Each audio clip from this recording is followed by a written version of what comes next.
രൂപയുടെ വൈദ്യുതി പോലും നമ്മൾ പുറത്തുനിന്ന് മേടിക്കാതെ സായി ഗ്രാമത്തിലുള്ള സോളാർ സ്റ്റേഷനിലൂടെ ഉണ്ടാകുന്ന വൈദ്യുതി ഉപയോഗിച്ചിട്ടാണ് നമ്മുടെ ഈ സായി ഗ്രാമത്തിലെ 2 ലക്ഷം സ്ക്വയർ ഫീറ്റ് കെട്ടിടങ്ങളും പ്രവർത്തിക്കുന്നത്. അത് ഒന്ന്. രണ്ടാമത്, നമ്മളെല്ലാവരും ഉച്ചയ്ക്ക് ഊണ് കഴിച്ചു. ഉച്ചയ്ക്ക് ഊണ് കഴിക്കുമ്പോൾ നമ്മൾക്ക് വെള്ളം, അത് സായി ഗ്രാമത്തിൻ്റെ സ്വന്തമാണ്, വാട്ടർ അതോറിറ്റിയുടെ വെള്ളമല്ല.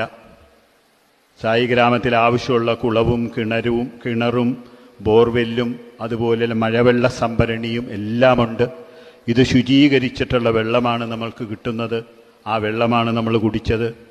അതുപോലെ തന്നെ നമ്മൾ ആഹാരം കഴിച്ചിരുന്ന ചോറ് മിക്കവാറും 6-7 മാസത്തേക്കുള്ള കൃഷി നമ്മൾ ചെയ്യുന്നു. ആ കൃഷി ചെയ്തിട്ട് ഉള്ള അരിയാണ് നമ്മൾ ഉൽപാദനത്തിലൂടെ സായി ഗ്രാമം നമ്മൾ ഭക്ഷണം കഴിക്കുന്നത്. വെജിറ്റബിൾസിൻ്റെ ഭൂരിഭാഗം നമ്മൾ ഉണ്ടാക്കുന്നു. അതുപോലെ തന്നെ ക്ഷേത്രങ്ങളിലുള്ള ചന്ദനത്തിരി, പൂവ്, ഇതൊന്നും തന്നെ നമ്മൾ കഴിയുന്നതും പുറത്തുനിന്ന് മേടിക്കാതെ സ്വയം പര്യാപ്തതയിലൂടെ നമ്മൾ തന്നെ ഉണ്ടാക്കുന്നു. കുട്ടികളും അമ്മൂമ്മമാരും അപ്പൂപ്പന്മാരും എല്ലാം ഉപയോഗിക്കുന്ന സോപ്പ് നമ്മൾ ഉണ്ടാക്കുന്നു, ഉൽപ്പാദിപ്പിക്കുന്നു. ആ ബാത്റൂം കഴുകാനുള്ള ഫിനോയിൽ അതും നമ്മൾ ഉൽപ്പാദിപ്പിക്കുന്നു. അവിടെ കുറേ അപ്പൂപ്പൻ